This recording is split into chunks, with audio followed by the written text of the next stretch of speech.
How do modern TV shows affect the way individuals view and interact with the immigrant Hispanic community? While endless depicts of Caucasians exist in the media, there aren't that many versions of Hispanics available in the culture of TV shows. Media has proven to have a powerful way of putting people in boxes, telling them where they can't or can be, where they can do or where they can't do. And for Hispanics, the options are rather restricted. Taking me as an example, growing up in Spain, a predominantly Caucasian country, a Peruvian Spanish teenager, I constantly strived to find role models and representation of people that looked like me, talked like me, and came from the same place as me. Yet what I found wasn't exactly positive.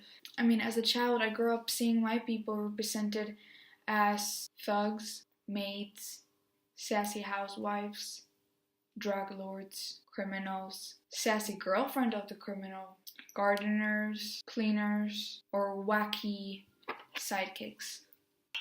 The famous actress Lupe Ortiveros estimated that she played a maid as many as 150 times on screen. In 2009, Ortiveros spoke to National Public Radio and said, "I long to play a judge. I long to play a lesbian woman. I long to play a consummate, someone with a little more chutzpah." Several shows that favored this stereotype that Hispanics have fallen into is Fawlty Towers, where the butler is the wacky Hispanic who has just moved to America and doesn't know any English and is constantly made the butt of the joke. Oh, your horse, it wins! Shh, Manuel, you know nothing. You always say, Mr. Fawlty, but I learn. What? I learn. No, I get better. No. Another great example is Devious Mates, a show dedicated to portraying Latino women as crazy over-the-top maids with bad intentions. Think about Sofia Vergara in Modern Family. Sure, it might seem like there's no harm in portraying Latino women in this way on television. It's all fake after all. But the impact of Latino stereotypes on public perception may be more than we expect.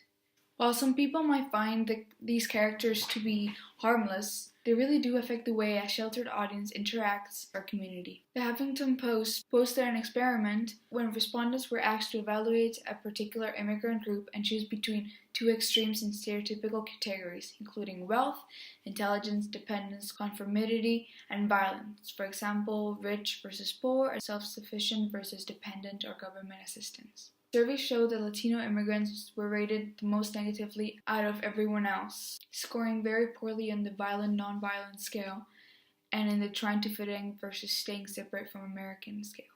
Respondents were also asked about the likelihood of 5 outcomes resulting for immigrants, including higher levels of unemployment, lower quality schools, difficulty in keeping the country united, higher levels of crime, and a terrorist attack in the U.S. Researchers found Latino stereotypes were large and robust, especially regarding attitudes about the impact of immigration and unemployment, school quality, and crime. This is a clear as day example of how Latinos are ultimately hated on to the point where this community doesn't feel like it belongs. And a lot of it comes from representation in the media. Even the smallest stereotypes such as Speedy Gonzalez, a mouse who's constantly stealing and has a big sombrero, while made in comedic purposes, also reestablishes the stereotypes that Latinos steal. As stated in a Huffington Post article about how impressionable kids are and how stereotypes can be forced with cartoons. You, senors and senoritas, there is plenty more where this cheese come from. That's what I wanted to tell you. Slowpoke Rodriguez, he pack a gun. And children that grow up looking at these cartoons will involuntarily have this stigma. A fun fact about Latino representation, stated by Flavor Wire, is that while Latinos make up 17% of the U.S. population, to put it bluntly, Hollywood made the same number of films about Latinos as it did about monkeys in 2015. Another fact about the way that people view this community is the usage of illegal, dangerous, taking our jobs. All these terminology are quickly associated with the Hispanic immigrant community, affecting the individuals in said community and forcing them to carry a stigma that could put them in danger.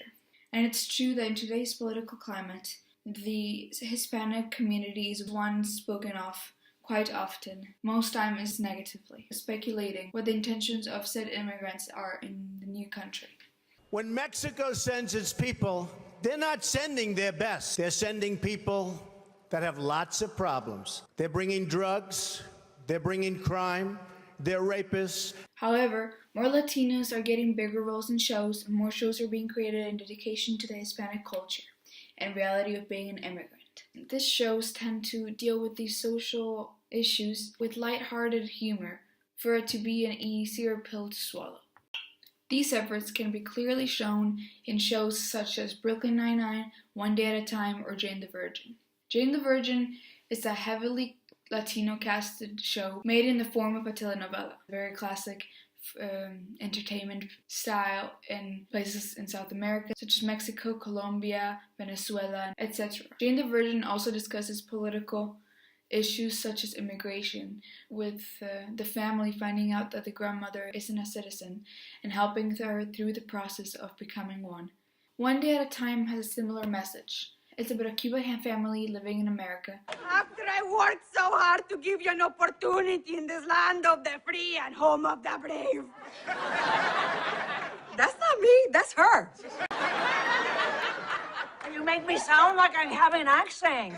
In one of the episodes, the parents of a girl named Carmen get deported as she's left alone in the country. How to Get Away with Murder has had a similar effect than Brooklyn Nine-Nine, having one of the main characters be a Latina woman studying law school. The character in question here is Laurel Castillo, who's portrayed by Mexican actress Carla Souza. When I landed the role 2 years ago, I got an email from the creator of the show saying, "Carla, do you want to make Laurel into a Latina, seeing as you're Mexican?" And what I remember thinking I read was, "Carla, do you want to play a sexualized woman who's only talked about her because of her appearance? Do you want to be involved in a drug cartel? Do you want to be drinking tequila? Do you want to have an accent? Do you want to?" I was like, "No! Ni madres, no way." And then I thought, actually, that's exactly why Laurel needs to be a Latina, the Latina that I never had growing up on TV. She described her character as, quote-unquote, someone who must simultaneously work within and against a system that was not designed for her, all while juggling the over-the-top drama that inevitably comes with being a main character in How to Get Away with Murder.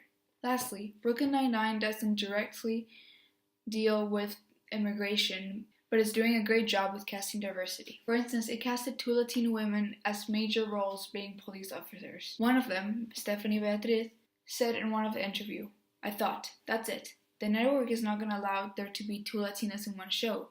I was so used to it. There's only room for one." Brooklyn Nine-Nine achieved to create 2 wonderful role models for Hispanic kids everywhere. The kind of role models I wish I had as a child, and the kind that I wish for the future generation. Melissa and I have talked a lot about how when we were growing up, it was hard to find ourselves on television. We felt really invisible. We felt like, well, I guess this isn't for me, this thing, whatever this world is, happiness. But I'm so happy to hear that you're seeing yourself. Thank you so much. In conclusion, more roles and opportunities should be and have beginning to be available for Latinx actors to express themselves in and to be shown as real people, not caricatures.